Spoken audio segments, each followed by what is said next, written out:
the meeting, so we'll bring the meeting to order. Prior to the open session, Council met for a brief closed meeting. It was moved by Councillor Burden and seconded by Councillor Borneman.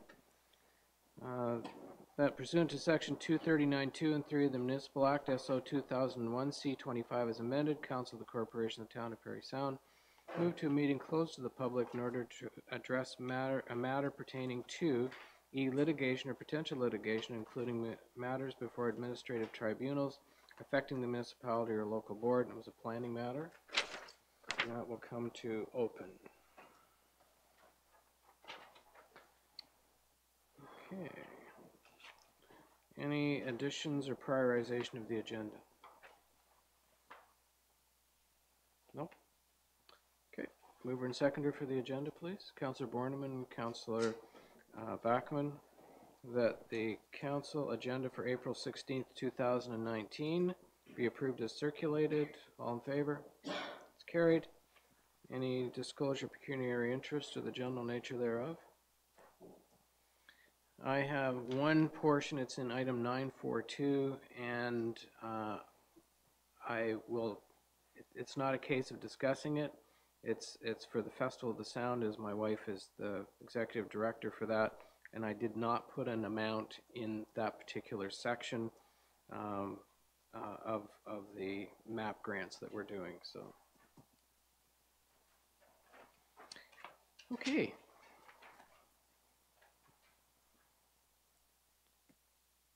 Next, we have a public meeting.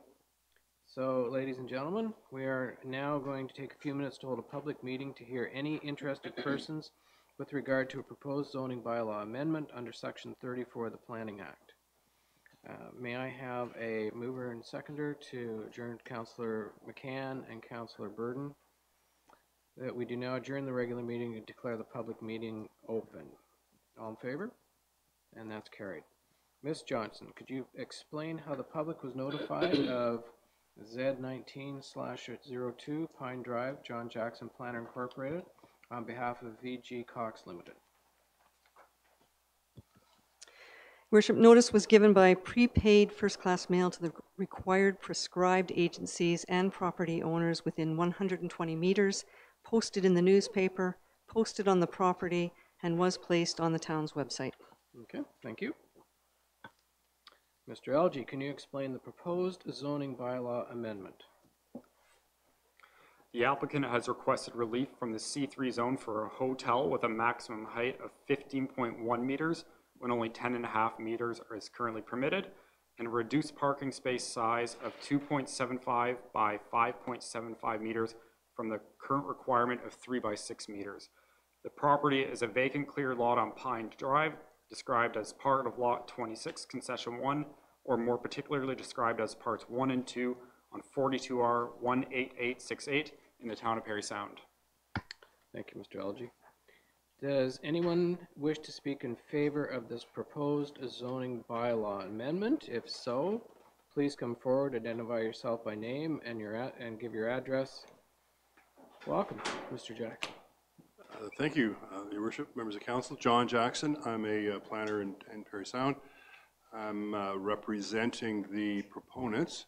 A couple of updates. The property originally owned by Parry Sound Fuels through Cox is actually now transferred to the developer. So the real estate deal has closed, and they are proposing to develop a hotel somewhere between 75 and 100 units based on the final architectural drawings, working with the franchisee, which is the Best Western, and it is going to be their higher tier Best Western Plus brand. The assessment was done by the proponents to show that the town actually is short in terms of its hotel accommodation, and they're confident that it'll be a very successful venture. The proposal is before council somewhat of a cautionary kind of zone, because even though the architects are working diligently with Best Western on their prototypes and standards, there's a roof design that is outstanding that's going to possibly allow or require greater than 10.5 meters, which is what the cap in the town's zoning bylaw is for the zoning that's on the property. The commercial zone only allows for 10.5, and we may need as much as 15.1. So it's being applied for because the timing is such that we want to get in the ground as soon as possible, even though we may not need it, but it was decided to proceed in this manner so that things would in fact fall together so that the structure could be closed in by the fall and finished off over the winter season. Now, we've become aware that the big box development behind this property, behind Parry Sound Fuels, has expressed concerns with respect to the relief we are asking for. Now, Taylor has put a couple of slides on the overhead, if I can just refer to them. So what I've got on this slide is an overlay of the structure that's proposed, and it will consist of either a 3 or a 4-story building. And I think if you think of the former Microtel Suites, Parry Sound Inn and Suites now I believe it's called, it's virtually going to be a cookie cutter of that with a few more units. And it's going to be located at the rear of the subject property, which is behind the car wash at Parry Sound Fuels. And the design is such that our position is that it will not block out the Walmart visibility, or it will be almost entirely tucked behind the existing Parry Sound Fuel building, which is 20 feet 10 inches high.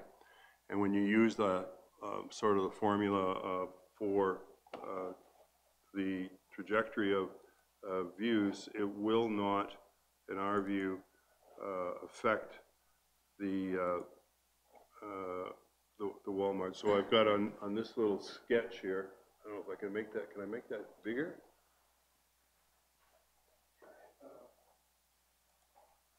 This button here? Yeah. Yeah, so I have this figure out on Bow Street, and the building will have 4 stories and possibly 3, but the point is that the only area that will be in front of the big box development will be the single story where there will be a pool and a breakfast room. So it should have no adverse impact on the Effort Trust development. Now, I've communicated with Mr. Asa, who I know quite well. He hasn't gotten back to me, but we're hoping that the concerns that he has are overcome by what the design ultimately will be. So we're looking forward to council's support. I know the process requires another meeting, but we're hoping that at the next available council meeting that the application will meet with council's approval. There's a second element to this, which is a reduction of the parking space sizes, which is kind of like the norm these days, where you shave a bit off the parking area. So far, it looks like we're going to have a lot of parking and not have a constraint, and so this will just make the exercise that much less challenging. So I thank you for that, and look forward to the project. Okay, thank you. Is there anyone else that would like to come forward and speak in favor of the development? And if so, again, state your name and your address. Seeing none, is there anyone that wishes to speak in opposition to the proposed zoning bylaw amendment? And again, if so, come forward, state your name and give your address. Okay, all right. Thank you. Mr. Elgie, have there been any letters received as a result of this notice? Through your worship, we've had one letter of objection from Gerald Asa. He opposes any increase in height as it impacts negatively on the visibility of his developments. He is highly concerned about the road being shut down during their busy season as they require all lanes to be open. So they would request that if it does proceed forward, that at least one lane in each direction be maintained at all times, and that any traffic disruption be done before June 15th or after Labor Day. They want to ensure that the parking requirements are met so that no overflow parking goes onto their lands.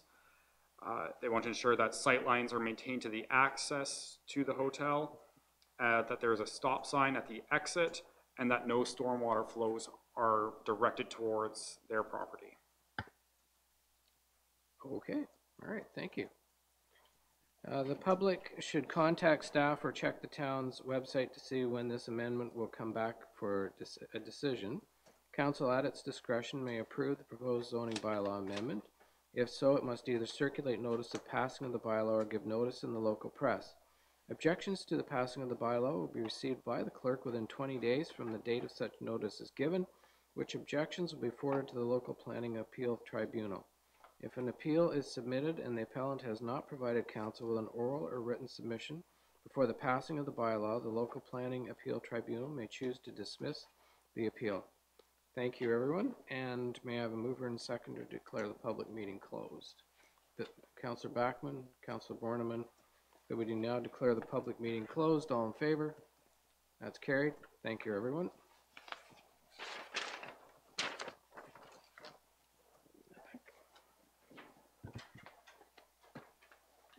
Okay. Mover and seconder for the minutes.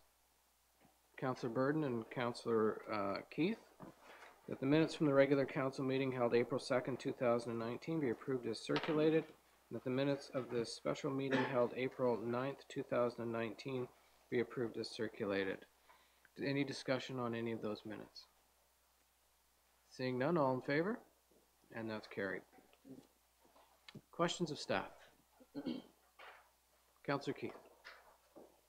Yes, Mr. Brown, I have a little question for you. I understand that you're working away on water there, and one of the concerns is that the intersection you're having to go Water Street Valley and Heights, you have a yellow amber light there, but although it's not really an official crosswalk, it seems to be there is a issue there of people crossing. It seems to be a rather dangerous situation, at least for some of the residents walking and trying to get across. And I'm wondering if the plans that are coming about with the changes in construction, is there any way that things can improve there so we can help everybody out? Through your worship, I'm assuming you're speaking, Councillor Keith, of the crossing on Wabeek from Avenue, so shall we say, to Belvedere side, and vice versa. And also, if you're trying to cross there, but there is also the crossing of just straight across Avenue Road, where some people have tried to do it that way, then they can't get across Wabeek also. So that, how can we make it a little safer or easier for people? Through your worship, part of the issue is that people are driving, gearing up, trying to get up to speed so they can go up the Belvedere Hill, or coming up the other way, coming into town. So what I'm proposing, instead of putting a stop sign or something like that there, is that we would improve the crossing by putting better signage in the area, as well as perhaps more definitive lines on the road that would identify that there is a crossing on Wabeek as well as on Avenue Road. And I could include that as part of the construction for the Wabeek Street reconstruction. So does that mean there will be hopefully a little bit more visibility of signs? And also, if all of that is done, will there be a way of doing some sort of measurement to see how effective it is afterwards? Through your worship, certainly we can monitor that after the work is completed. just to make sure that it is performing the way it's supposed to. Any further questions? Seeing none, correspondence, Ms. Johns. Worship, there are 4 items of correspondence this evening. The first is from Joanne Demick, Executive Director of Community Living Parry Sound. The letter is concerning the desire for the month of May to be declared as Community Living Month in Parry Sound, as well as a proposal for a flag raising on Wednesday, May 1st at noon at the town office. This item is being covered in part by resolution, or item number 8.1 on the agenda, and plans are in place for a flag raising. The second item is from the Federal Minister of Infrastructure and Communities.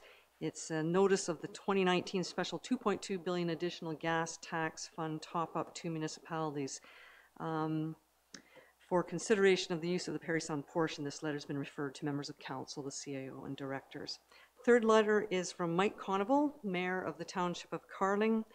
It's regarding an invitation to Carling Community Center's grand opening on June 8th, 2019 at 3 p.m. at the new center. That's been circulated to Mayor and Council with a request for an RSVP. The last item is from Georgian Bay Forever. It's regarding an April 27th, 2019 workshop regarding practical tips to reduce your plastic footprint. The workshop scheduled from 9:30 to 2 p.m.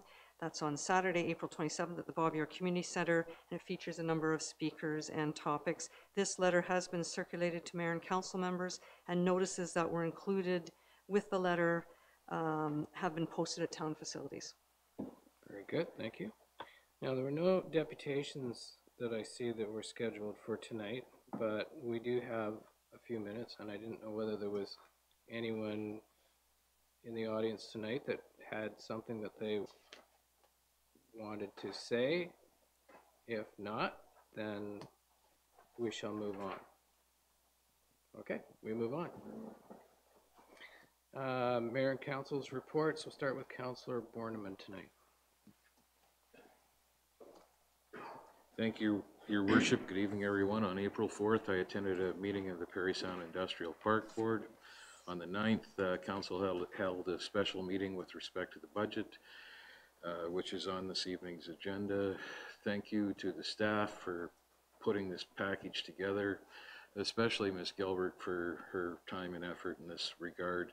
I found the budget package to be more user-friendly and legible, so I can only imagine that any member of the public that wants to review it would find the same. On the 11th, along with Mr. Harris, I had the pleasure of attending the second annual Impact Awards.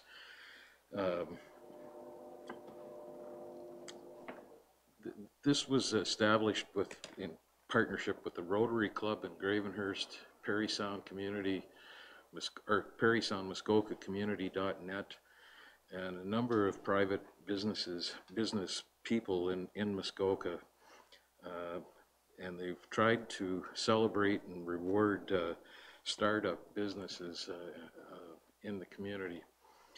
Last year's event was so successful that the prize money put up through the private sector was doubled this year.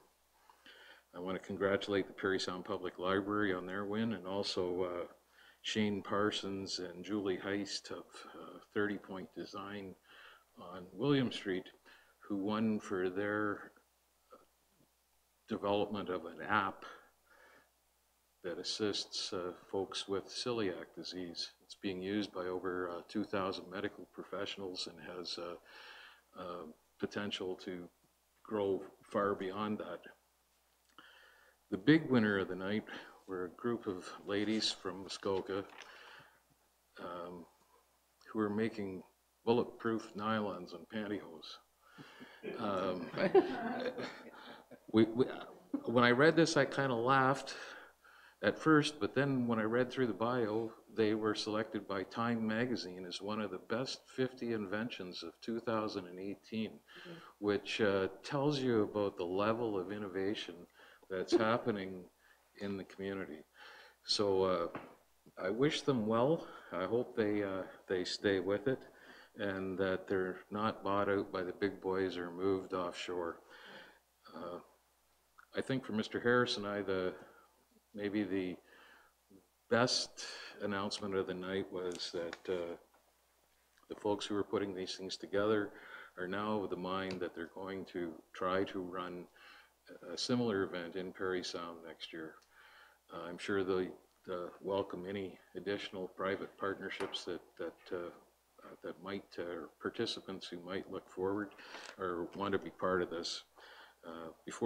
Before I get off this altogether, just wanted to say that 9 of the 10 finalists are 9 of the 10 groups selected to move forward, and 5 of 5 finalists were startups started by women.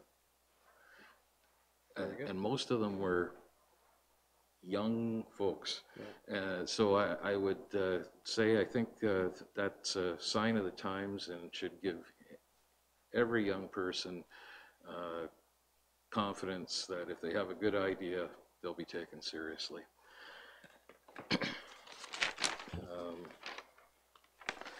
Yesterday with Vlad, I attended a funding announcement at the Muskoka Brewery, and we weren't tasting beer.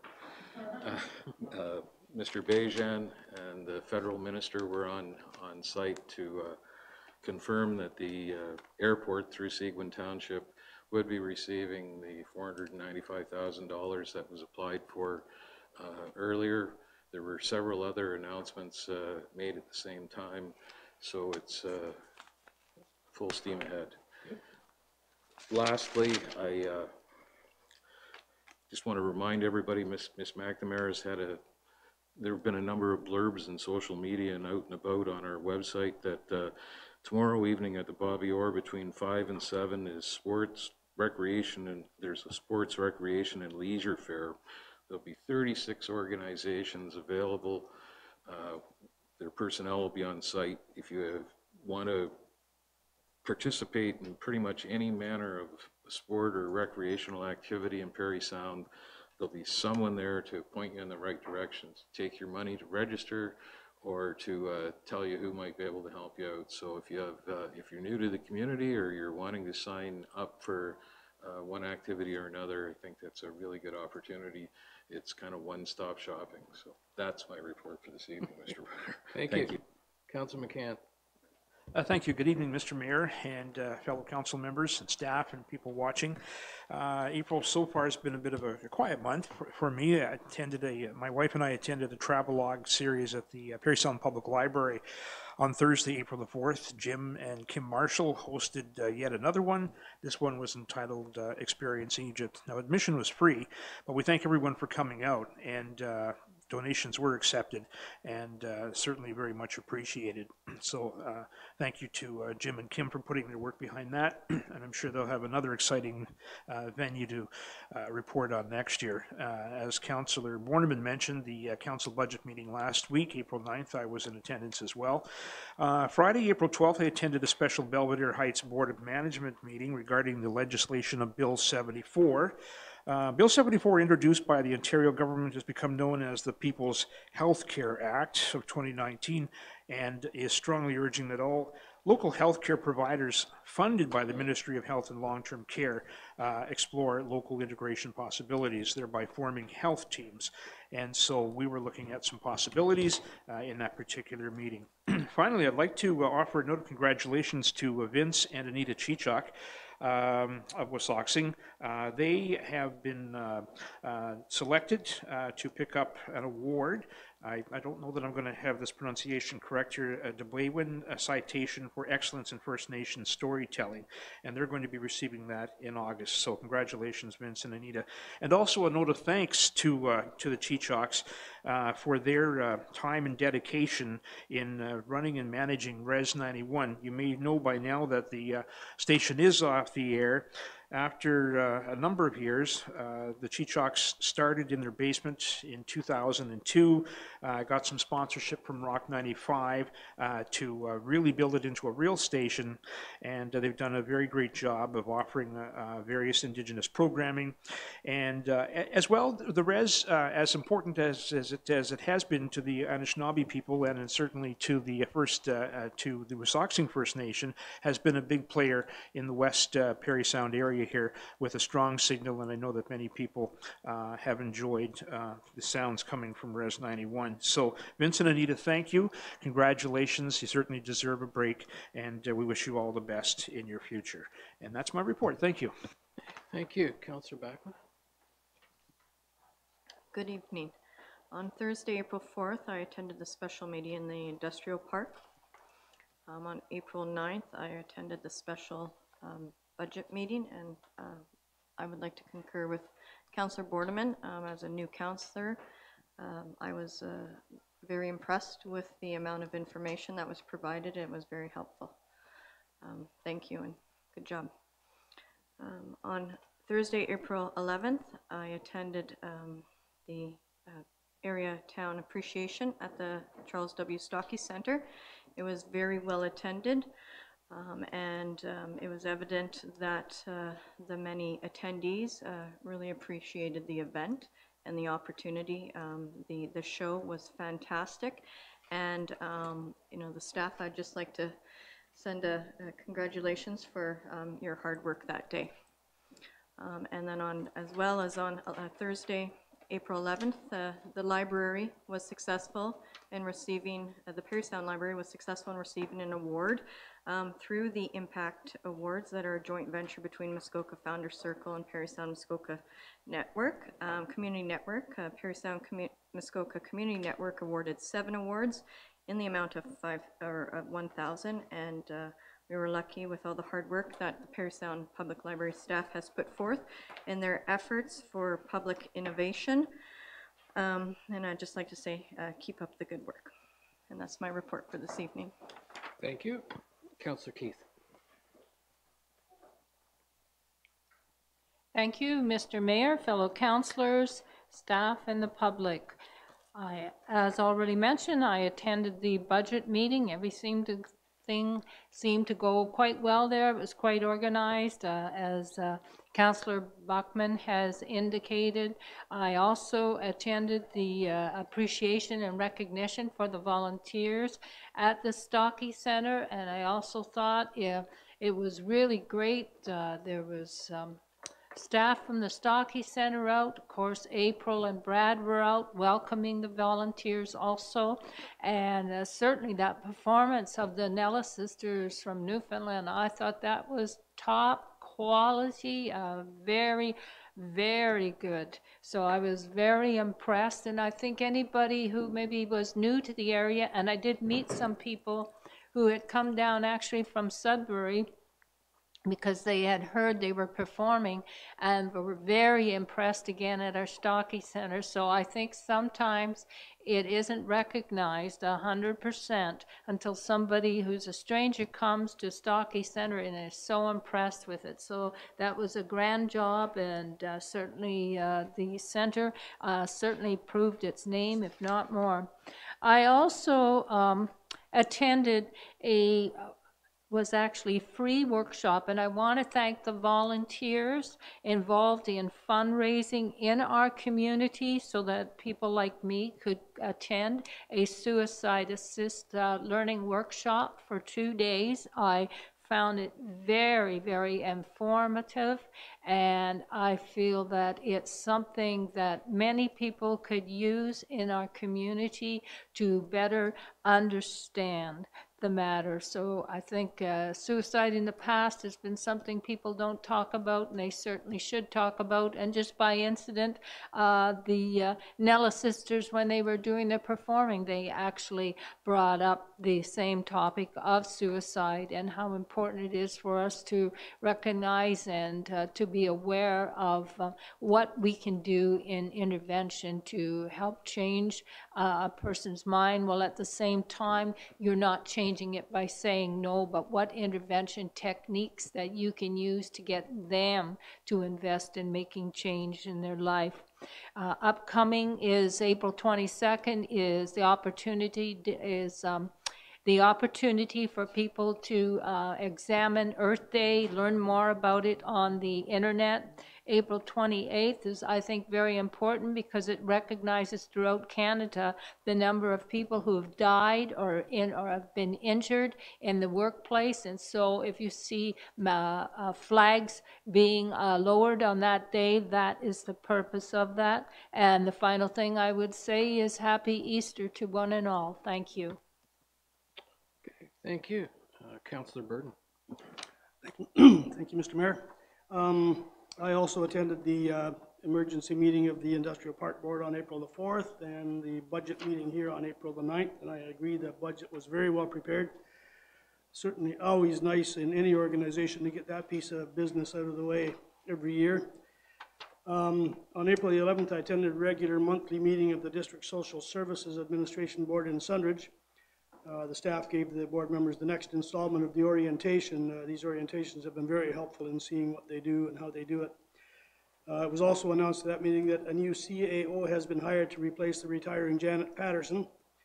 Joseph Bradbury is filling that spot, and all indications suggest that he will be a wonderful replacement for Janet, who has also done a great job. And that's my report. Okay, thank you.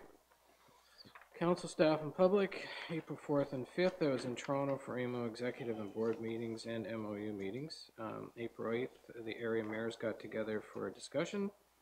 April 9th, council met for the budget meeting, and I'd like to thank Ms. Gilbert and the rest of our staff for all their hard work on the budget. April 11th, I was in Toronto at Queen's Park for the new government's first budget, so I couldn't make the volunteer appreciation night, but I would like to thank Councillor Backman for stepping in and thanking the volunteers on that night, and certainly to say that the contributions made by those volunteering in Parry Sound is greatly appreciated. April 15th, I was on a conference call with officials from the Ministry of Health. Details will follow over the next week or so, but you might remember I mentioned during the budget process that we should be cautious as to what might come out of the budget and what might affect our bottom line. Well, it's starting. So that's my report. Okay.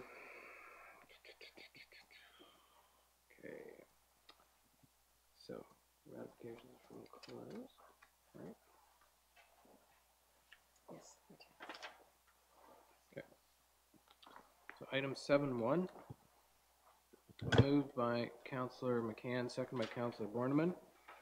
Whereas the Council for the Town of Parry Sound approved zoning bylaw amendment application Z18-04-Acorn Ridge by bylaw 2018-6871 on November 6, 2018, and whereas this bylaw applied to the lands described as part lot 6, 7, 8, 9, and 10 on the west side of Louisa Street on Plan 21, or more particularly described as Part 3, 42R 9332, Part 2 of 42R 9754, and Parts 2 and 8 of 42R 10238, subject lands, and whereas this bylaw was then appealed by Louise and Elise Resneau, the appellants, to the local planning appeal tribunal, and assigned case number PL 180936, the appeal.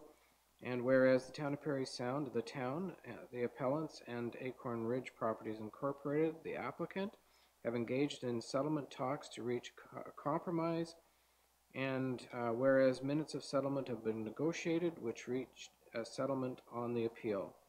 Now therefore be it resolved that the mayor and clerk are authorized to execute the minutes of settlement attached to Schedule A to this resolution, and further that council directs staff to inform the signatories of the minutes of the settlement when a site plan agreement is achieved, provide 30 days notice to the appellants prior to the lifting of the holding provision on the subject lands, and that the site plan agreement be registered on title to the subject lands. Whew. Any discussion? Councilor McCann. Thank you, Mr. Mayor. I thought maybe Mr. Elgie would like to in his own words, explain what the compromise was and what the amendments are all about in this plan, and also to confirm that the negotiations for cost sharing as far as road infrastructure and all of the other details are not included in this this particular deal. Through you, your worship, kind of a quick way to go over the agreement is parking is being relocated on the site to be further from the existing residential developments. The northerly driveway is being shifted a bit further northern than the original approval, so it has a greater buffer from lot 10.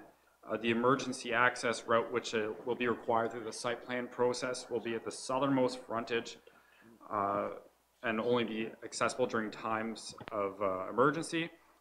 Vegetative buffer zones are highlighted and identified, and this wasn't the negotiation for the cost sharings that will be occurring, or potential cost sharing that would be occurring from Bow Street all the way to the property for water, sewer, and storm and sidewalks and whatnot. That's a separate matter. Thank you very much. Okay. Anything further? No? All in favor? That's carried. Very much appreciated.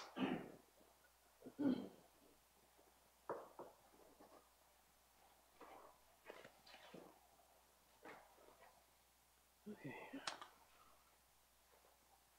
Item 8.1, moved by Councillor Borneman, seconded by Councillor McCann.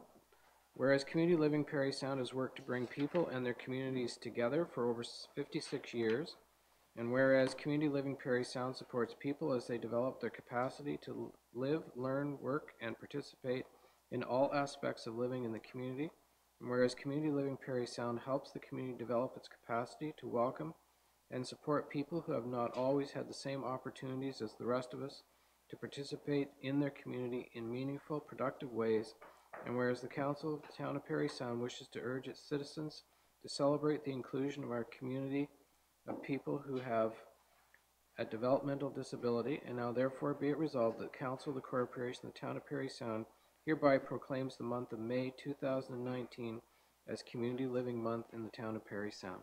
Discussion.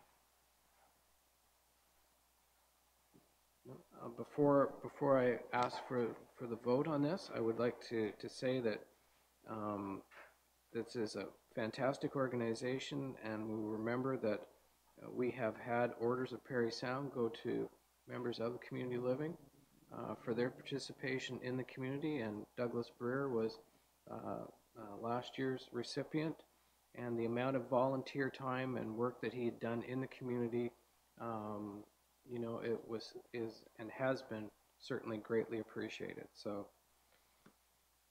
Councillor McCann. Yes, Mr. Mayor, and I would add to that one of their programs, which is I think is the Link program, which helps their members find great employment through opportunities throughout the town. I've seen for myself where where there's some excellent results, and I would encourage employers to contact Link at the Community Living to explore that possibility if you have a need for an employee who can do a good job for you.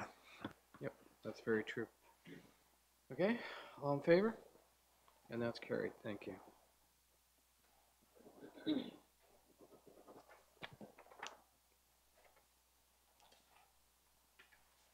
Item 9.11, moved by Councillor Keith, second by Councillor Bachman. The Council hereby adopts the compliance report for expenses excluded from the 2019 budget outlined in the staff report and recommendation Ontario Regulation 284/09 attached to Schedule A as requirement of the Ontario Regulation 284/09 passed under the Municipal Act 2001, SO 2001 C25. Discussion. All in favor? That's carried.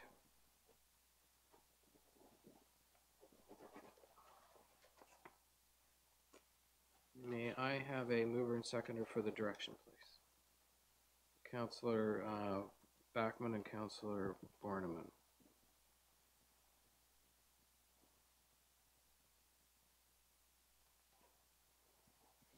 The Council directs staff to continue working on the program of stormwater separation from the sanitary sewer system with the goal of removing all stormwater inflow and infiltration from the sanitary sewer system. Discussion. And Mr. Brown, I take it you have a presentation? I do, Your Worship, if I may, there are a few people who think that inflow infiltration is an exciting topic, and I'm one of them. I'm hoping that I can provide council and the public with a riveting slideshow of what we've come up with. And I apologize in advance if this doesn't work as well as it did in my office, but we'll see how it goes. Anyway, the report in front of you is, I'll try to do a Reader's Digest version of it, including slides. But basically, this project was instituted in 2018. It started in the spring, and it concluded late in the fall. We used all of the wastewater treatment staff, as well as a seasonal staff member, Rob Artiega, who is not here tonight, but I wanted to bring his name up in the sense that he did an excellent job with this particular project, and I want to commend him. So inflow and infiltration. Infiltration is defined as water seeping into pipes through cracks and breaks in the sanitary sewers.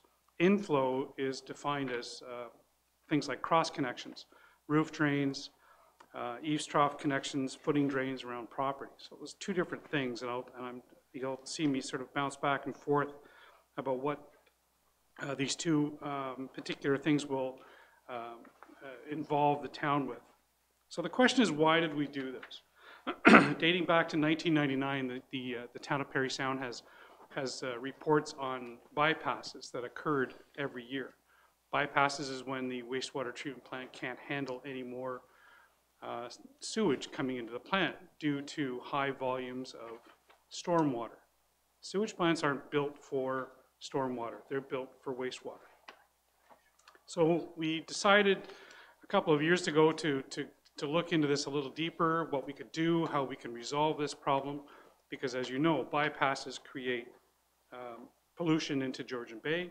Basically, in its most simplistic form, raw sewage is dumped into Georgian Bay. We have as I say, documented issues of this, and I think it's, and I'd be happy to share that with you at any time. But it's quite a detailed process. When I first got here in 2011, we had no fewer than 8 bypasses, and all of them were in the spring. And we can show you documented proof that when it rains, or when there's a high snow melt, and there's a lot of water, within a few hours, or within 10 hours or 6 hours, you'll see a spike in the increase of amount of flow that's coming into the wastewater plant from the sewage pumping stations. So they're all basically interconnected. So I want to circle back to the inflow. How did we do it? Well, we started with as I say, Rob Artiega and our staff sitting down, mapping out every sanitary sewer in Parry Sound, where it goes to, where it's connected, how it's connected. And then what we did was we figured out where we could set up this particular fogging machine, and I'll show you a picture of it shortly. First of all, I wanted to emphasize that all staff had their safety gear on at all times. We identified the location. We sent out notices to every member of the public that was affected. We hand-delivered notices the week before what sections we were doing, so everybody knew it was happening. My thanks to the local media for identifying when it was happening. They kept that notification out. I also like to thank the fire department for their patience with all the false calls that they received when somebody thought that their basement was on fire, but in fact it was just us blowing fog into their basement. So thanks, Chief. Appreciate that. So I'll start with the first slide. Hopefully this will work. This is what we call a fogger. It's a machine that we purchased about $3,000, and it came. It's basically a motor on top of a fan, which you put on top of a manhole. And you can see on the right-hand side, there's a manhole lid. We just slide it off, and we put this fogging machine onto it. And then we basically just turn the machine on, and the fog is pushed into the sanitary sewer. So on a typical location, and you can see this from the on the screen, on an unknown house in Parry Sound, which all of these shall remain nameless as far as location to protect the innocent or guilty. The fog that you see coming out of there is where it's supposed to come out of. It's coming out of the vent stack. It's coming out of your vent stack for your waste line. That's where it's supposed to come. By the way, this particular event took about 2 hours to do every time we did it. So fog will not enter the house if plumbed correctly.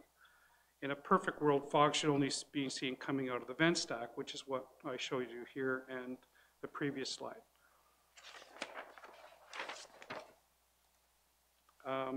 This is where elsewhere you should see fog.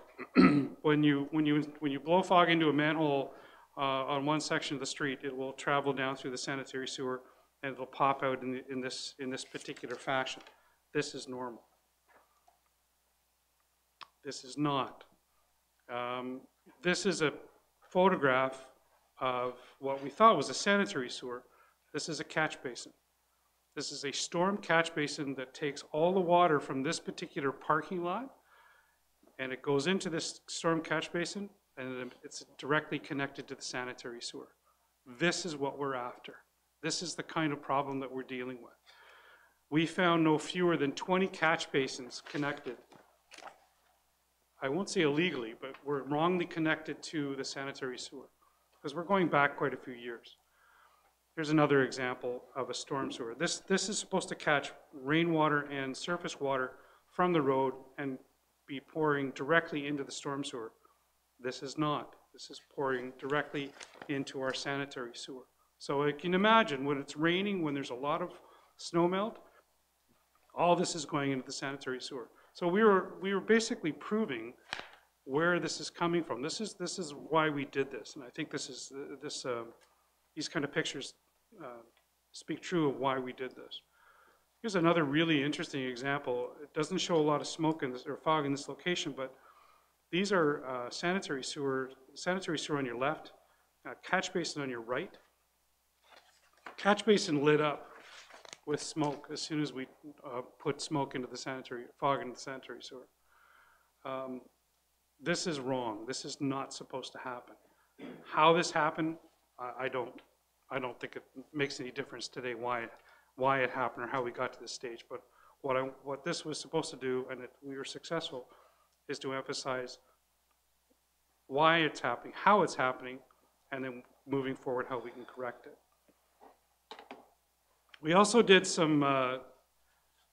We also did the whole downtown area, and this is a typical flat roof in the downtown. Flat roofs have what they call scuppers, and I think right there is where the roof drain is supposed to go into, and these are vent stacks for your toilets and for your sinks. This particular one, all the roof drain went into the sanitary sewer. We have 28 roof drains that are directly connected into our sanitary sewer downtown. 28. So if you can think about that, there's another example of, this is an example of how it's supposed to be. Here's a good example of these vent stacks where fog comes out. This is how it's supposed to work. This is how it's not supposed to work. This is another really good example of our rooftop drains. Rooftop on the right-hand side is correct. All the vent stacks are venting fog. The flat roof on the left is not. It's directly going into the sanitary sewer. So this is the kind of thing that we're after, and we were quite successful. Here's another good example of an eavesdrop that is connected to our sanitary sewer. You can see the fog coming right out of the eavesdrop. This is not supposed to happen. This is technically illegal according to our bylaws. Here's another good example. These are the kind of things that we witnessed. And I will say that our staff when the fogging started, our staff scattered like ants. They were everywhere. They were walking up and down the street, up and down driveways. We would see fog coming in people's backyards, and we would have to chase it down to see why it was happening. But this is not supposed to happen. Here's another good example of why this shouldn't be happening. We came across some very unusual things. It was like a bad movie, but we came across this particular, I apologize for the spelling of forest. It's supposed to be one R. It's not on Forest Street, but this particular one was in the backyard of a business that had an old house once upon a time. The house was torn down, and it was never capped. So all the drainage, all the water that's in the ground is going into our sanitary sewer. Another strange one in the backyards of somebody's house. We didn't know what was going on here, but because it's hard to tell, but there was fog coming out of the ground. There was fog coming out of the bottom of the eaves trough. This is all poor connections. Here's another good example of a building that was torn down. And we came across this just by standing out in the street, and we all of a sudden saw fog coming out the back. Didn't know why. Should never be happening. I wanted to mention as well my thanks to the operations staff who got a little innovative. We brought out our genie lift so we could see some of the roofs that we couldn't see from any other location. So we had our genie lift go around town and go up as high as they could. He had a pair of binoculars and he would watch to see what was going on. This is a video of what we were able to see from the top of, I believe, the radio station. We were given permission to stand on top of that and have a very, very good view of all the flat roofs downtown. There's another example, might be the same one. Again, I apologize for my slide. But you'll see here that there's water on some of the roofs. As I said earlier, 28 of these roofs in all the downtown area are connected to our sanitary sewer. That's a lot of water. Now I gotta try and get out of this. Okay, problems encountered. We had a few false fire calls, as I mentioned earlier. We had a lot of curious onlookers that came out to talk to us when the fog started happening. Even though we identified it, we let everybody know. We had the odd person that came out and said there's fog coming out of our basement on this pipe that we didn't know what it was. So they were thankful that they actually finally figured out what this weird looking pipe was down below. We had some broken plumbing. People had broken plumbing in their houses that would have fog sort of shoot out. That's when our friends at the fire department would usually show up and wonder what's going on. We even had a few, I'll say, threatening comments that people were concerned about all the stuff that we're throwing in their house and why are we doing it. Once it was explained to them, almost all of them understood what we were up to. There's another really good example of a strange location. There's a sewer lateral that comes off of the main, on the main street, on this street, and goes up the hill. And this is all private property, but the whole property was fogging like crazy. Like there was fog coming out of everywhere. That's an interesting one we're going to have to sort of work on. Oh, how do I go back? This is an example of what we're playing around with some of the numbers. The annual average precipitation in Parry Sound is 1,118.2 millimeters. So if you identify the size of the commercial roof or the size of the residential roof, you can start putting numbers together about how much inflow is actually going into the system. And these are approximate. These are, as I say, typical. One year may be higher, one year may be lower. You may have a lot of snow on the roof, that kind of thing. So I just wanted to identify that there's, as an example, there's 21,000 cubic meters of waste of stormwater that shouldn't be going into our system. That's just a small number, I think. When we were doing the study, we also thought we'd throw a diagram together to show what the difference is. Our commercial roof, 59% we feel is of the inflows coming from there. 11% is from residential, catch basin 30. What you don't see in this pie chart is the odd percentage of the weird ones that you see, you know, smoke coming out of the ground kind of thing. You don't know what it is. So that's a high level view of the inflow. And I wanted to just sort of pass by very quickly the infiltration side of things. This is not a typical sanitary sewer, but this is typical of a lot of the sewers in Parry Sound and other municipalities as well. We shouldn't be seeing this. We should be seeing a solid pipe. What we're seeing is broken pipe, damaged pipe, old pipe. Every time you see a cracks on the side or on the bottom or the top, you're going to get water coming in. That's infiltration. I can assure you that this is a huge problem in this town. Every time we do a major road reconstruction, as an example like Wabick Street, we know that it's riddled with holes. We're replacing that sanitary sewer. Prospect Street, Forest Street, Wakefield and Dufferin, Emily Street, all these streets that have been done recently, all being replaced with sanitary, all the sanitary sewers are being replaced.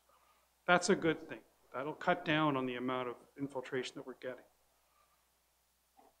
Here's another weird yet ugly picture. This is not, again, what you should see as far as a connection. This is a connection of a pipe going into a manhole, and you can see where the rocks are. You shouldn't see rocks like that. And every time you see rocks like that, you're going to start seeing infiltration. This is a video of a sanitary sewer, and I'm hoping there, see in your bottom right-hand corner, see that water? That's infiltration. That's constant in this particular location. It may not look like a lot, but that's one of thousands of little holes in the pipes. And when you add all that up, it's an awful lot of water that we should not be processing. There's another video, I think. No, same one. My apologies. Here's another one. It's one of my favorites. You're seeing cracks in the pipe. You're seeing the pipe actually turn almost egg-shaped because it's being partially crushed. There's people I know that watch these things for hours. I might be one of them, but you'll see that there's cracks in the pipe. There's separations between the joints. You know, these are the kind of things that we're looking for, and these are the kind of things that we need to fix. Typically, there's a couple ways of fixing it. We either dig it up and replace it, or we line it. And that's a topic for discussion on another day. But this is, we have hundreds of hours of videos that I'd be happy to share with anybody who'd like to see them. So, I can assure you I'm almost done this show. No alligators, right? Not yet, Okay. no, but we have seen some other things. Here's a video, or not a video, here's a snapshot of the infiltration points identified by our closed circuit television. And these are dated in the sense that this goes back probably 10 years. I'm not sure if I don't think I can zoom in, but right in here, this area here, Bow Street. Most of you are familiar with we'll say the intersection of Bowes and Beaver. It's like a hollow near Little Gardens. We have a significant issue with that location. So significant that in the past 5 years, whenever we've tried to videotape it, we can't. Because we can't see it, because it's always underwater. Local folklore will tell you that that area is a swamp. And most of you are nodding, so I know it's true. So what I'd like to do, what I'm planning to do this summer is to videotape it with a different technique. My concern is that that's full of holes. And we know that because when it was raining a couple of weeks ago, we had a bypass at Station 11, which is right there, and that was bypassing the whole day. Didn't stop. It wasn't an hour or half an hour. It was a whole day of bypassing raw sewage into the creek beside it, which eventually ran out to the Seguin River, which eventually goes into Georgian Bay. So what we did that day in the pouring rain is we started popping manholes upstream, trying to isolate, track down where it was coming from. And everywhere above the hollow, shall we call it, on the Beaver and Meadow, or Beaver and Bose, it was running normally. There wasn't anything unusual. But when you open up a manhole on Beaver Street, the sewage was just underneath the lid. So we know there's a problem there. That's one of the things that we're looking at in 2019. So in conclusion, and I appreciate everybody's patience on this, what we'd like to do is we're continuing our review of the CCTV system that we're doing, our closed circuit cameraing. We've just awarded the RFP for the flushing and video inspection for 2019 in the previous council. We're going to be doing that probably a quarter of the town, hopefully this summer. So we'll have a better idea of what we're looking at as far as infiltration goes. We'd like to circle back to the inflow and isolate locations that we weren't sure about with our fogging machine. But we'd also like to start talking to the people who have these connections, like the people that are downtown. As an example, when James Street was done a few years ago, the story is that there was a storm sewer lateral connection at each of those buildings. The commercial buildings should have connected at the time. They did not for whatever reason. What we're proposing is to go in, not with a heavy hand, but with a cooperative hand and saying, this is what we think you should do. This is how you could do it. I understand that the town of Parry Sound has a bylaw that says it's illegal to connect stormwater to sanitary sewer. But has the bylaw been upheld over these past 10, 15, 20 years? Not really. But what we should do is we should start seriously considering doing this on every new project, as well as circling back to these kind of projects. Because if we don't, then we will not have the kind of room that we need at the wastewater plant for further development. And our plants will break down. Our 15 pumping stations will need to be replaced sooner than later. That, Your Worship, is my report. Thank you for your indulging. Thank you. Any questions? Councillor Borneman. Can you send us that report electronically? Through Your Worship, I'd be happy to send you this report and all the thousands of other photographs that I have. Well, I don't need the photographs. just the written portions will do to start. Thank you. Be happy to. No videos? No videos?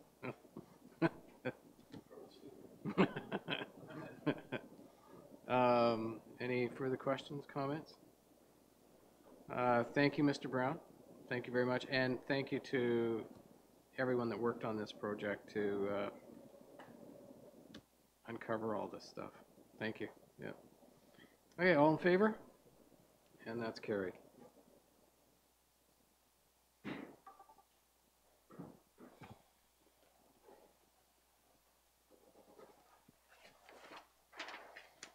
Okay.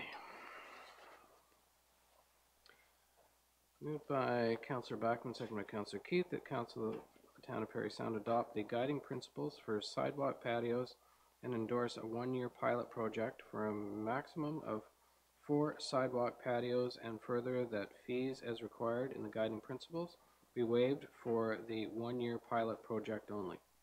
Discussion? Yes. Chief Thompson. Through you, Mr. Mayor. First of all, I'd just like to say that this entire project has been a joint venture between staff and the DBA, and Amy Black did come from the DBA tonight to just be here to support it, and if there's questions that aren't for me, then that she might be able to handle from a DBA perspective, then she's willing to do that. Okay. Any questions from Council? Councillor Keith? Yes, madam. I'd like to know how supportive you've found various business owners downtown are with this idea, and what role you anticipate they will play in this. Well, so far, Country Gourmet is the only business that has expressed interest in participating. My fellow DBA members are 100% on board of trying out this pilot project. Our goal is to create a vibrant downtown. We do believe that downtown can be a hub of activity, and we feel this may be the first step to making that happen. Yep, go ahead. So just for clarification, one business has said yes, but DBA members on the whole are interested. Is that what I'm hearing? Correct. So far, only one business, yes, Country Gourmet, has expressed interest in participating. So therefore, I'm still not clear for the business that wants to participate, what extra benefit are they getting for that? Country Gourmet, what the benefit is for Country Gourmet? Yes. If they've stood up and said, yes, we want to participate. Others are interested, but they're making that commitment. Do they get anything any better? Better location, I don't know, better umbrellas, better anything? Well, they are, I'm assuming, of course, that they would be benefiting from additional income, extending their hours, hiring more staff, creating job opportunities as well over the season. And it would be a May to September, possibly October trial period. Okay. Councillor Borneman? I was just going to say, this was kicked around at the DBA during the previous term. You see it quite commonly in other jurisdictions. I think it's worth a trial run, and hopefully Country Gourmet's success will inspire others to follow suit. Yep, that would be great. Councillor Keith? I guess the question is, at the end of the season, what measurement is occurring so one will be able to see it? It seems like a great idea because downtown, you've got to get people there. So what is the measurement going to be able to say, hey, yes, this is working, etc.? Anything? Through you, Mr. Mayor, I have discussed this with Susan as the executive. And there's a couple different measurements that we're going to be taking a look at. One, of course, is going to be the uptake from businesses. Is there going to be more than one? There's been some cursory interest from a couple of the other restaurants. At that point, we'll also be assessing any of the participating companies. We'll be talking to them, determining whether they saw a significant increase in sales, in people attending their facilities. Also be doing some qualitative assessments with other businesses in the area. Did they see that there was a greater attraction to the downtown because people could come and sit and enjoy the streetscape? So there'll be a number of things that are done at the end of the season to just determine. A lot of it's going to be dependent upon the uptake in the downtown in terms of how many participants there are. So the more participants, the better data we'll get from it at the end of the season. Okay. Councillor Backward. Just out of curiosity, was there ever any discussion about rooftop patios?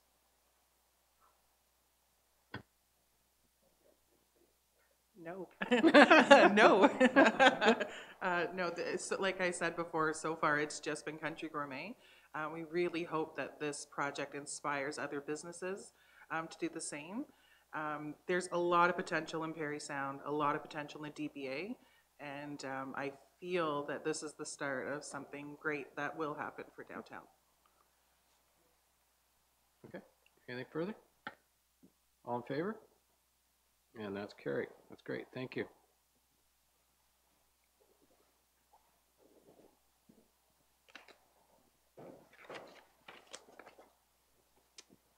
I need a mover and seconder for the direction, please. Councillor Borneman and Councillor McCann.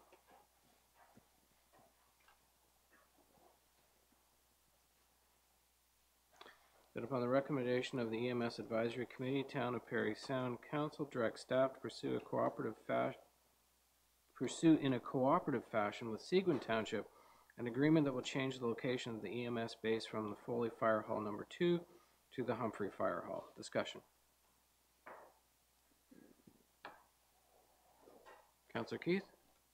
Well, yes, I would appreciate the public being better informed as to why the change.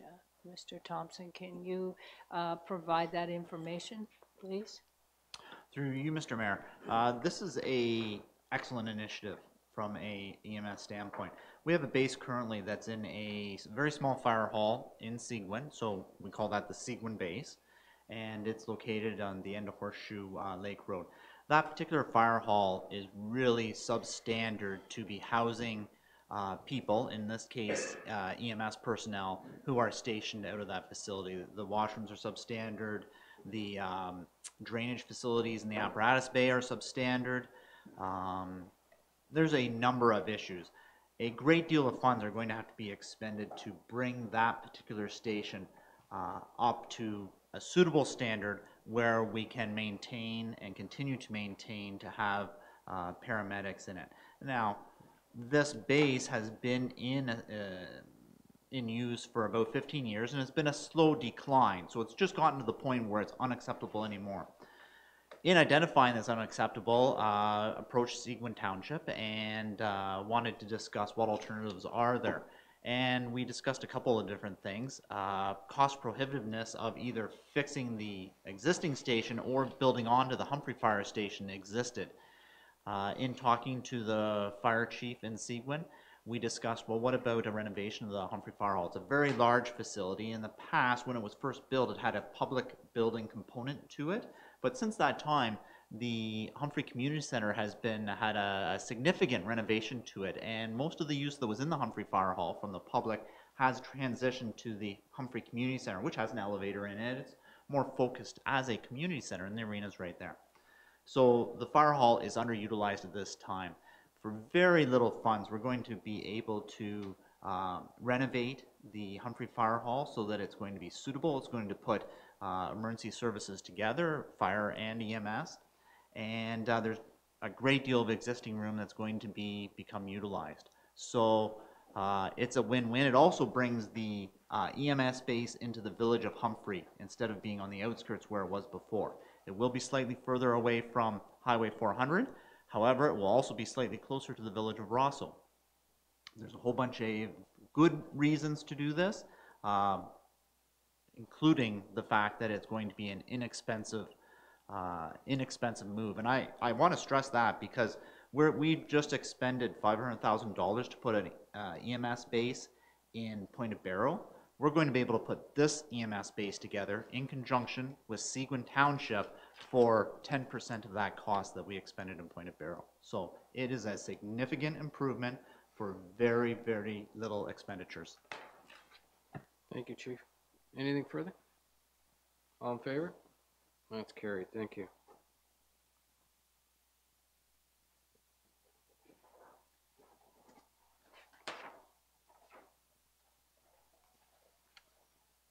Moved by Councillor Keith and seconded by Councillor Bachman. The council authorized Joshua Morgan Planning and Development Incorporated and Greystone Project Management Incorporated to apply for applications under the Planning Act for town-owned lands described as Part 1 and 2 of 42R 21034, and furthermore all costs related to these applications, including but not limited to the preparation of studies, infrastructure upgrades, defending an appeal shall not be the responsibility of the town of Parry Sound, and that despite paragraph 1 of this resolution, the town's fees in the amount of $3,335 for rezoning an official plan amendment application shall be waived for Greystone Project Management Incorporated, and that the clerk and mayor authorized to execute an amendment to the agreement of purchase and sale as per attached Schedule A to this resolution. Discussion?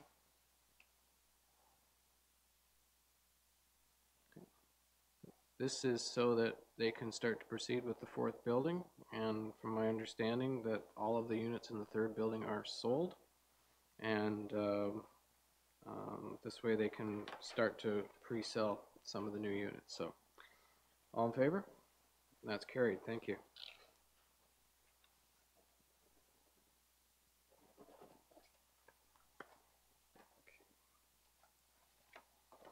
Moved by Councillor Bachman, second by Councillor Keith. I could get a drink of water before I start this one. It's a couple pages. Moved by Councillor Bachman and second by Councillor Keith. Whereas the town of Parry Sound has long recognized the demand for skilled trades and the need for a post-secondary educational institution to serve the Parry Sound area. Whereas in 2010, the town of Parry Sound provided Canada College with land to construct a post-secondary college in Parry Sound. Whereas the Canada College West Parry Sound campus was established to deliver programs in the trades, adult, and post-secondary education serving the West Parry Sound area. Whereas the town of Parry Sound provided Canada College with an interest-free forgivable mortgage with restrictive covenants to ensure the college remains a post-secondary educational and training facility. Where it has been brought to the town's attention that the college is considering leasing a significant portion of the campus classroom space for use as an elementary school offering French language education up to grade 8. Whereas concerns have been raised by the community with respect to the undermining the quality of post-secondary programming and the appropriateness of elementary age school children in an adult college environment. Whereas the town of Parry Sound and the area municipalities are actively pursuing economic development opportunities, and a post-secondary college is integral to achieving the area's economic development objectives.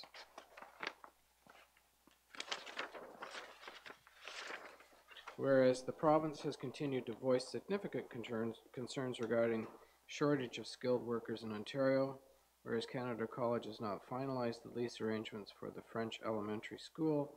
Now therefore be resolved that Canada College be advised of the restrictive covenants which are part of the purchase and sale agreement and mortgage, and they do not permit leasing space to an elementary school. And further, that the importance of post-secondary college to the Parry Sound area economic development strategy be conveyed to Canada College.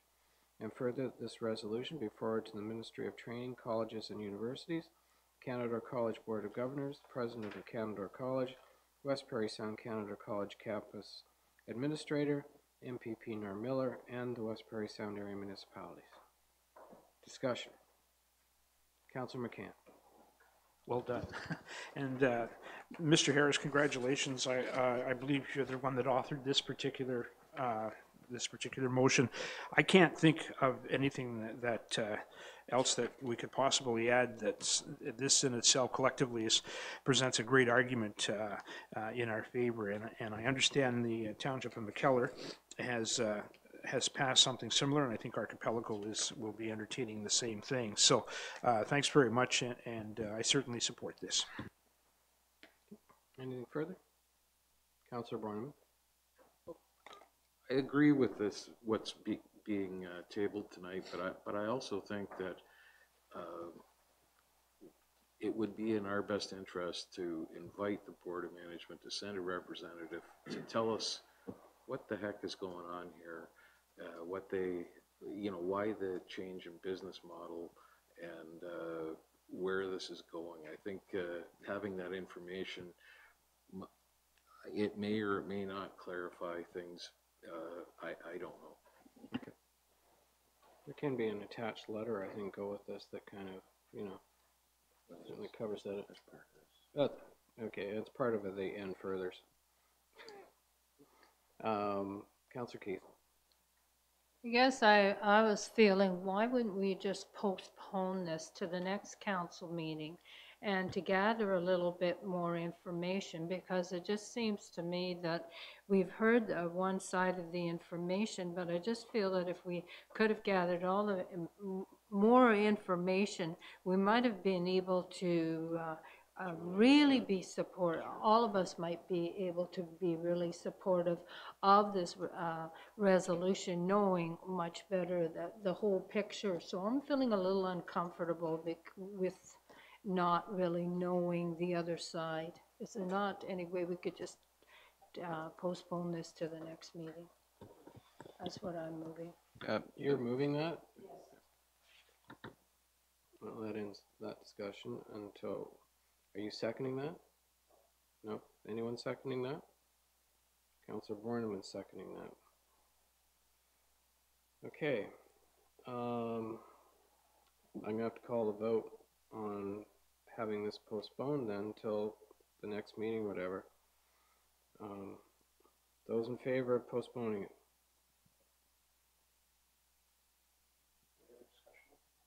No. It's not an amendment, it's an ask for postponement. So those not in favor of it, postponing it? That's a tie. It's defeated. Okay. It's not postponed.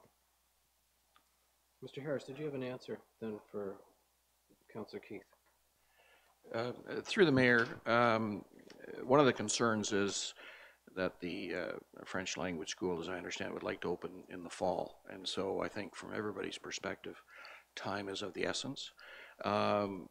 This resolution's on today's agenda, but I advised the college, I think it was April 5th, that this is the language that's in the agreement that the town, when the town provided the land to the college. So they're aware of this. I haven't heard from them.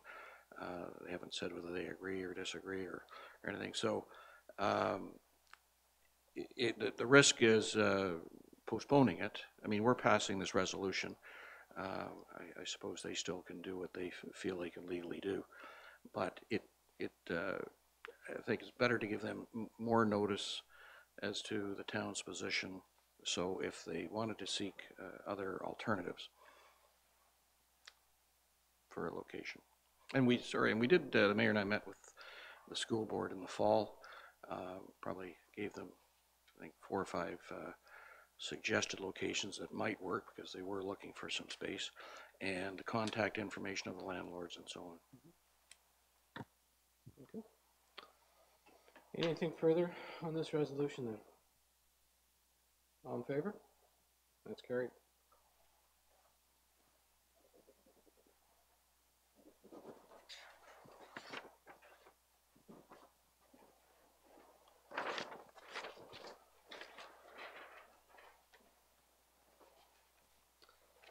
Item 942, moved by Councillor Keith and seconded by Councillor Backlund, that Council approves the 2019 Municipal Assistance Program allocations per Schedule A attached.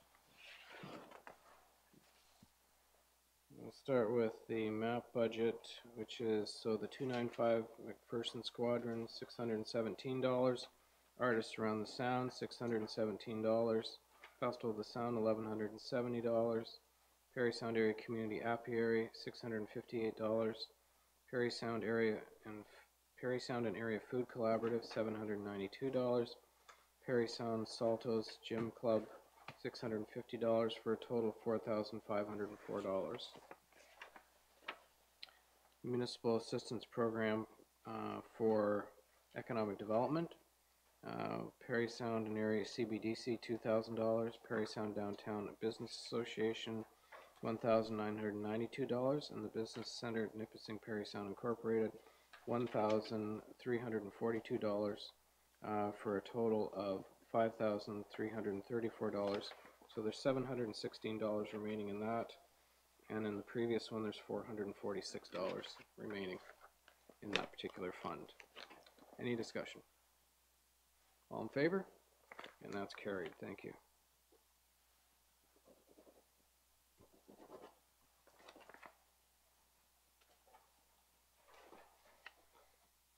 Item 943, moved by Councillor Backlund, seconded by Councillor Keith, that the Town of Parry Sound supports a joint project with the Township of Seguin for the realignment and lengthening of the runway at Parry Sound Area Municipal Airport, and that the Town of Parry Sound will submit an application in the amount of there's another word after that I got, yeah, $4,996,000 for this joint project in the Investing in Canada Infrastructure Program, otherwise known as ICIP, for a total project cost of $9,996,000.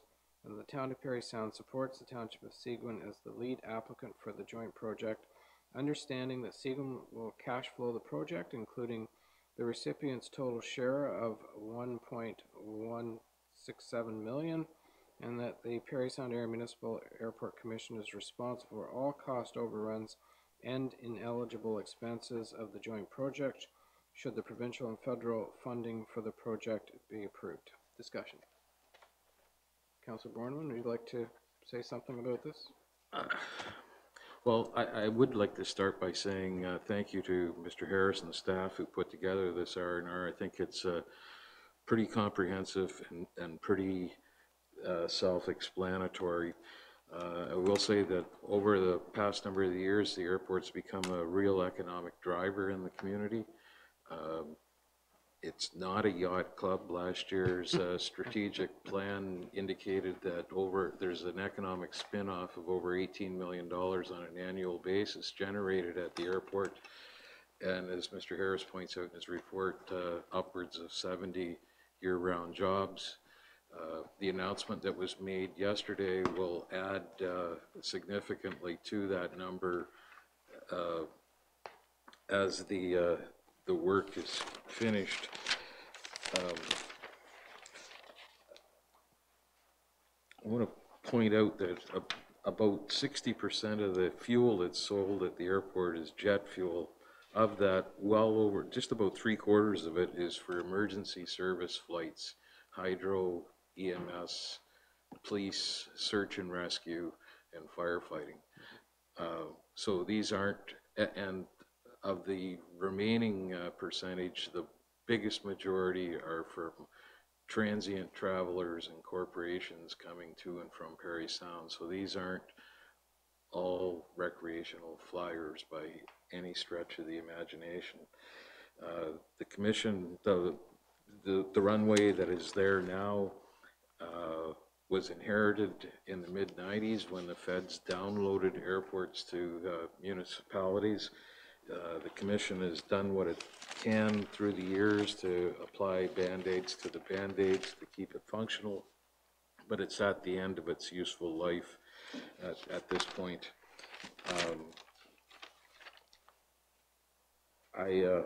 I would point out that the commission has gone through a number of expansion projects. Each of those have been delivered on time and on budget.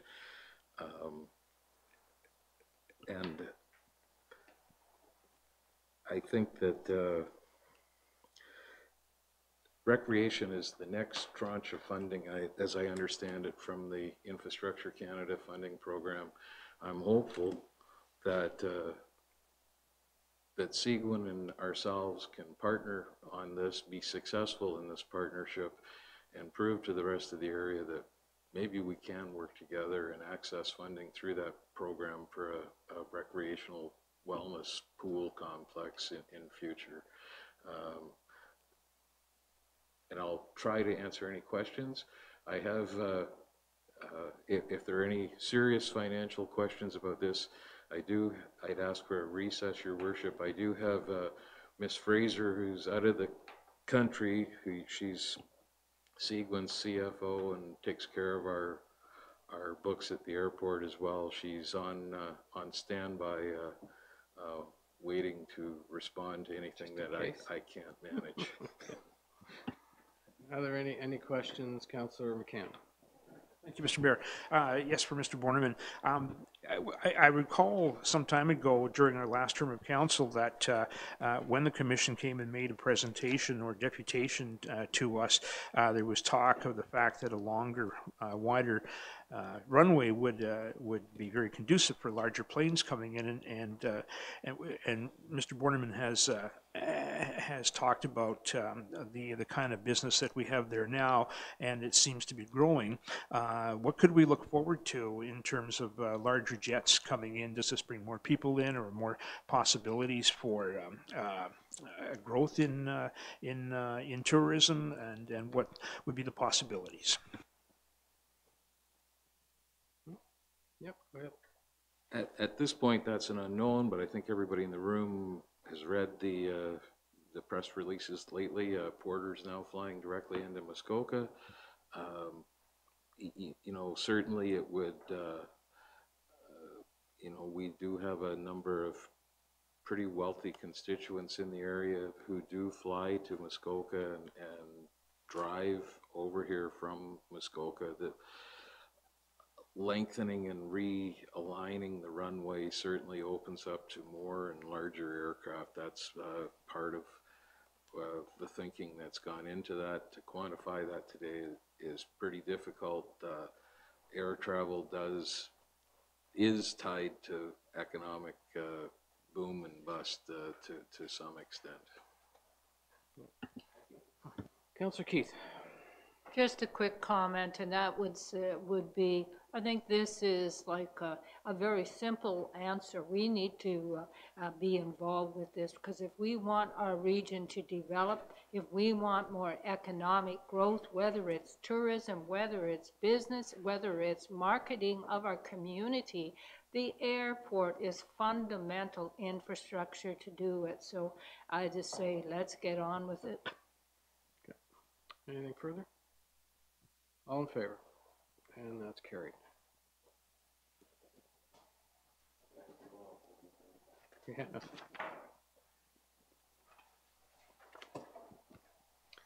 Item 10.11, moved by Councillor McCann, seconded by Councillor Burden, that bylaw number 2019-6910, being a bylaw to adopt the operating and capital budget estimates for the year 2019, be considered as read a first time. All in favor? That's carried. All members in favor of having the second and third readings? Carried. Moved by Councillor Burden, second by Councillor McCann, that the bylaw above mentioned be considered as read a second and third time, passed, signed, and sealed. Any discussion? All in favor? And that's carried.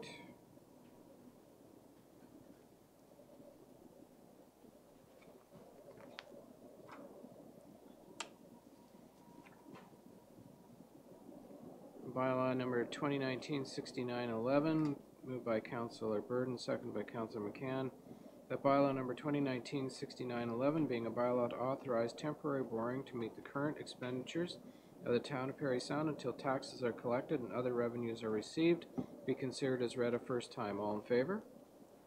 It's carried. All members in favor of having the second and third readings? Carried. Moved by Councillor McCann, seconded by Councillor Burden, that the bylaw above mentioned be considered as read a second and third time, passed, signed, and sealed. Any discussion?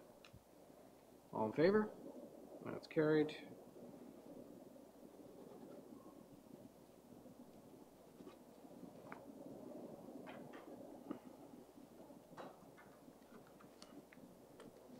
Okay. Moved by Councillor Burden and seconded by Councillor Borneman, that bylaw number 2019-6912, being a bylaw to regulate and control parking and traffic in the town of Parry Sound, be considered as read a first time. All in favor? And that's carried. All members in favor of having the second and third readings? It's carried. Moved by Councillor Borneman and seconded by Councillor Burden, that the bylaw above mentioned be considered as read a second and third time, passed, signed, and sealed. Discussion. Chief Thompson, could you just give a quick overview of some of the changes that are within this bylaw? Through you, Mr. Mayor, the bylaw went under a complete rewrite, mainly because it had been in place for 9 or 10 years and had many amendments that had been applied to it in that time. So everything was consolidated, and a number of housekeeping items were done of substance. We're moving from 2 to 4 hours from on James Street from McMurray and where are we at? To Rosetta. So that's in the area of the lower Main Street there. We had previously talked about that at council. There's also an item that is going to allow for events organizers to apply to council for relief from the bylaw for events that might be going on. This did come up earlier in the year with regards to events at the BOCC. Those applications will come to bylaw enforcement and then will be brought to council if people are looking for exemptions in a specified area to provide relief for specific events. Those are the two main items I would suggest that were addressed throughout the bylaw. There are a few other small minor items. The old bylaw did not allow for towing. We have put a towing provision in there. It would not be the goal of the bylaw services department to ever do that, but at least now the bylaw will allow it for those extreme situations. I would say that's a summary of the major items. Okay. We had the item with regard to Isabel and Gibson Street being a four-way stop. Is that included in this one, or is that coming to a later? I'm going to defer that to Mr. Brown because that's his area of the bylaw. Ah, okay, all right. Sorry, I was going to defer that to the fire chief, but I'm not sure, Your Worship, but I can confirm that, and we can always bring it to the to an upcoming budget. Yeah, okay, great, thank you. Any further discussion on this? Councilor McCann? Just a comment and a word of thanks for all the work that went into this. Just looking at all of the different parts of the town, it's a good thing our town wasn't 3 or 4 times the size. It would have been up a few late nights, I'm sure, Chief Thompson. Not that we wouldn't like our town to be 2 or 3 sizes bigger. Just in particular, I think that folks down at the lower end of James Street there, the senior citizens in particular, will be very happy to know that they can leave their car parked there for up to 4 hours it is now without any kind of repercussion. Chief Thompson. I want to be pretty clear here that I am just the spokesperson. Allison Kruger, our bylaw enforcement officer, did the heavy lifting on this report, and she's the one who deserves the credit, and I will pass that along. Extend our thanks, please. You're a good, honest man. Anything further? All in favor? That's carried.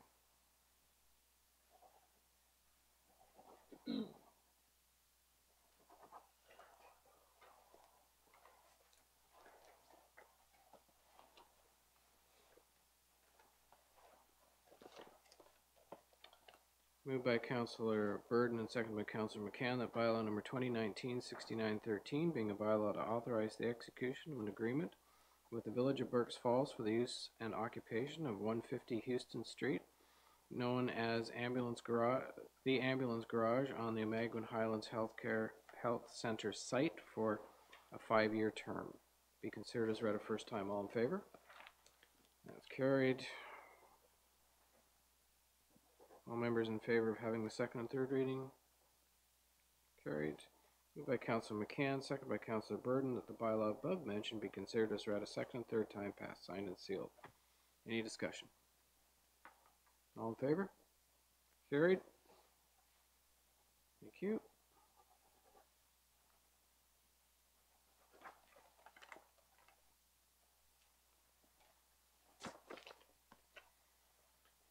Moved by Councillor Burden and seconded by Councillor Borneman that bylaw number 2019-6914, being a bylaw to amend bylaw 2004-4653, the zoning bylaw as amended for 21 Miller Street, Barker, be considered as read a first time. All in favor? And that's carried. All members in favor of having the second and third readings? It's carried. By Councillor Borneman, seconded by Councillor Burden, that the bylaw above mentioned be considered as read a second and third time, passed, signed, and sealed. Any discussion on this item? Seeing none, all in favor? That's carried.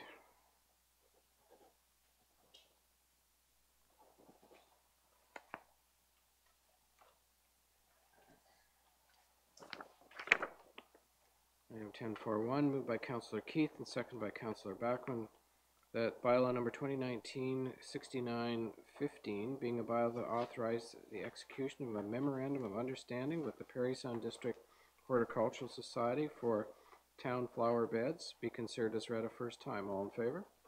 That's carried. All members in favor of having the second and third readings? Carried. Moved by Councillor Keith, second by Councillor Bachman, that the bylaw above mentioned be considered as read a second and third time, passed, signed, and sealed. Any discussion on this? Seeing none, I will say thank you very much to the Horticultural Society for all their work and efforts in trying to make Parry Sound look beautiful. It's much appreciated. All in favor? That's carried. Thank you.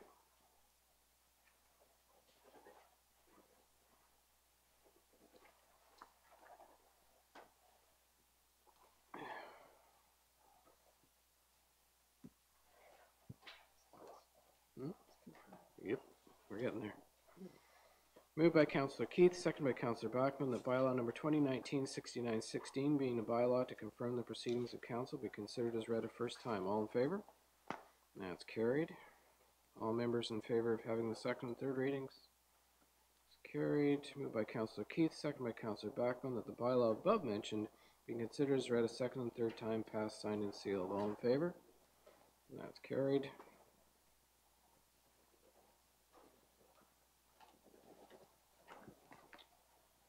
Okay, prior to adjourning, I'd like to offer the following information to the public regarding the next meeting. The next regular meeting of council for the town of Parry Sound is scheduled for Tuesday, May 7th, 2019 at 7 p.m. and will be held in the council chambers, top floor of 52 Seguin Street. Public access to the building is off Gibson Street. All regular council meetings are held at 7 p.m. on the first and third Tuesday of each month, except January and August, where only one regular meeting is scheduled. Regular and special meetings are now live streamed. Please check news and public notices on our website at www.parrysound.ca for instructions to watch live or see earlier council meetings. Agendas, changes to the council meeting schedule, and notices of special council meetings will be posted on the town's website at www.parrysound.ca under news and public notices prior to a council meeting. The public is available to view an electronic copy of the complete agenda with attachments on the town's website. Just search council calendar and the date of the meeting. Should you wish to receive the combined agenda via email, you may make that request on our website or contact the clerk at the municipal office. The minutes of the council meetings will be posted within 2 days after the council meeting on the town's website and on the bulletin board located in the municipal office entrance. Your TV will continue to air the regular Parry Sound Council meetings on Saturday at 9:30 a.m. following a regular council meeting. For Cogeco listings, contact www.yourtv.tv. Thank you, everyone, and have a good night.